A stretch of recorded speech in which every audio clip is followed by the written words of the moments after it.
This is David Hawkins, DHI Enterprises, at The David Show on Instagram. And today I just wanted to talk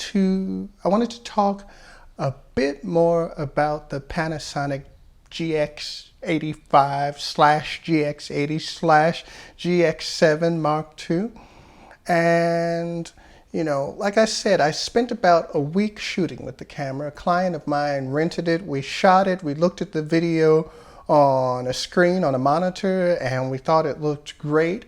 And I had a chance over the weekend to actually go back and try to edit some of that footage and, shoot a couple more things that I thought might be useful. So I have a lot more insight now about the camera after having worked with it on a professional job. Now, the last thing that I said in my half-stop review was like, who was this camera for? And I gave some different scenarios on how it might be useful. I think it's important. You usually get first impressions of a camera from a review because, most professional photographers aren't going to go back to a camera like the GX85 and shoot with it again and see if it still holds up for some sort of a professional shoot, because they wouldn't use a camera like that on a professional shoot. But I had a chance to go back and shoot some more with it and try to do some editing, and I wanted to revisit that question of who the camera is for. And the answer is, I don't know. I have absolutely no idea who the GX85 slash GX80 slash GX7 Mark II is actually meant for. I know they have a branding problem, but let me get into the whole why of it.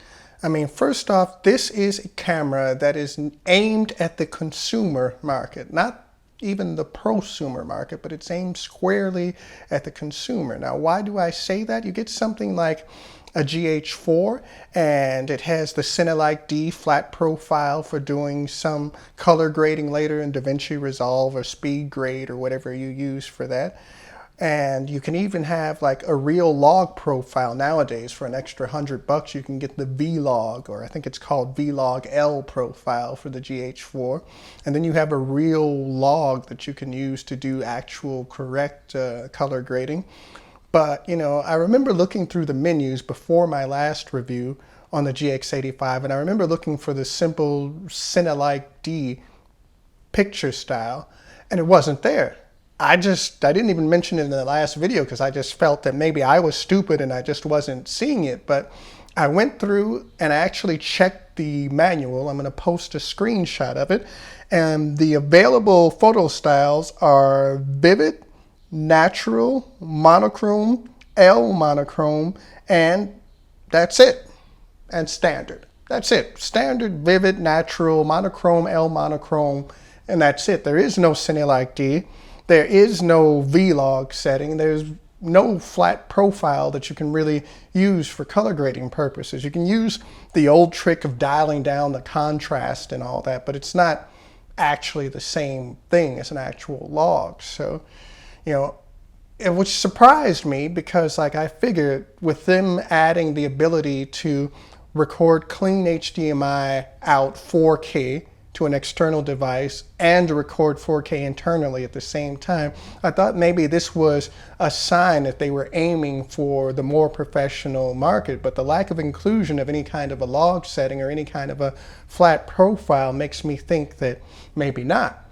Maybe they were just maybe they just had some extra processing power and they figured that they could have the dual output of the external while recording internally 4K.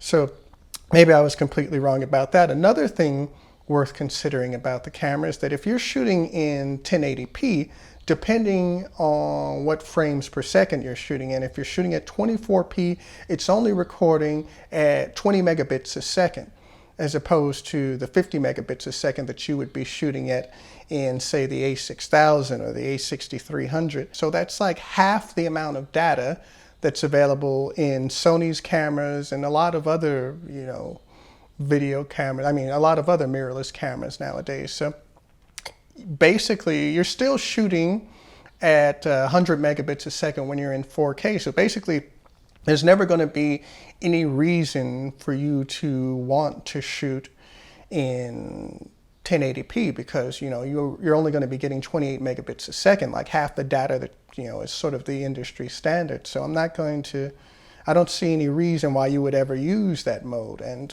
it's sort of a bummer, you know. It's also a bummer that it doesn't include the 120 frames per second that you have in, for example, the A6300 or the 96 frames a second that the GH4 had.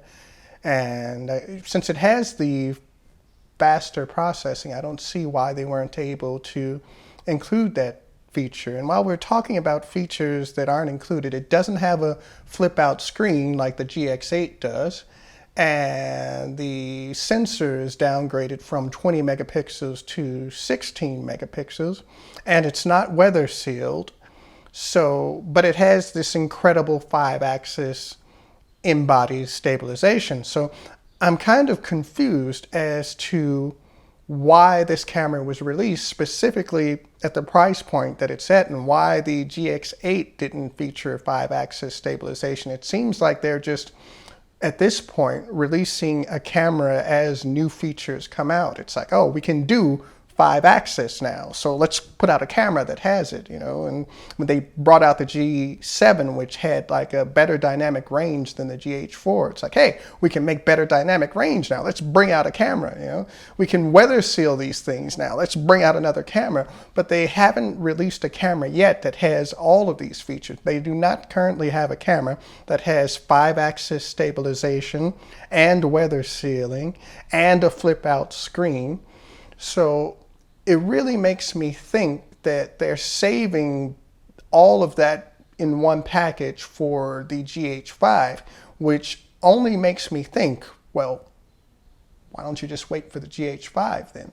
Why would you get any of these cameras if you know that the GH5 is coming somewhere around the corner? So to answer that question, now that I've had a minute to think about it, like, who is this camera built for? And I can only imagine for long-term professional use, it's only built for a very specific set of circumstances. Somebody that needs a really small, light, stabilized camera. Maybe if you're shooting in really tight circumstances and you need the smallest possible camera with stabilization so that you can move around an area where you don't have a lot of space.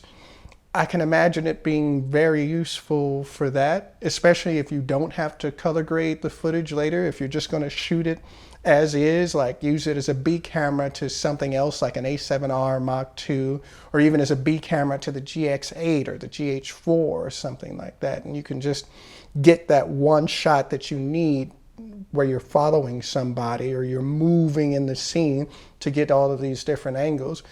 That's pretty much the only circumstance that I can think of where this camera would be useful, because like I said, with that grip that it has, or lack thereof, you know, the only reason why you wouldn't have a grip like that is so that you could fit the camera in your pocket, which again screams consumer, not prosumer, and definitely not professional.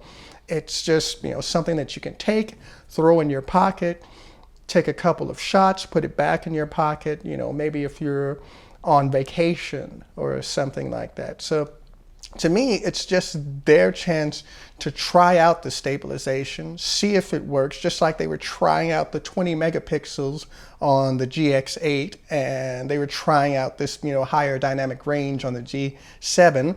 And so this is their chance to try out the 5-axis embodied stabilization. It works well. It got really great reviews. Now we're ready to put it in the GH5. We've got another thing that we can put in the GH5. So I wouldn't be surprised at this point if they came out with some sort of GX9 camera that had 6K video, just so that they could test it out, see if everybody liked it, and then they put it in the GH5. But for right now, those are my thoughts on it. It's made for either a consumer to shoot photos with, like on vacation or something like that, or it's made for a professional that's shooting in a really tight environment and needs a B camera to another Panasonic camera so that they can match up the video really well without doing any color grading in post. That's all I can think of on the subject. Yeah, so like I said, we rented the camera I won't be buying this camera because I can't really see where it fits into the way that I shoot. But, you know, these are the things that I think you should consider before you buy. You need to think about if this camera is really for you. This has been David Hawkins, DHI Enterprises, at The David Show on Instagram. Like, comment, subscribe, and I'll see you on Tuesday. Thanks for watching. Maybe you want to take away the 30-minute limit from your video, or check out one of my new videos down here. But above all, please click the red subscribe button below. That's going to let you see all of my latest shows as soon as they come out. Again, this has been David Hawkins. Follow me on Instagram at The David Show. Catch you later.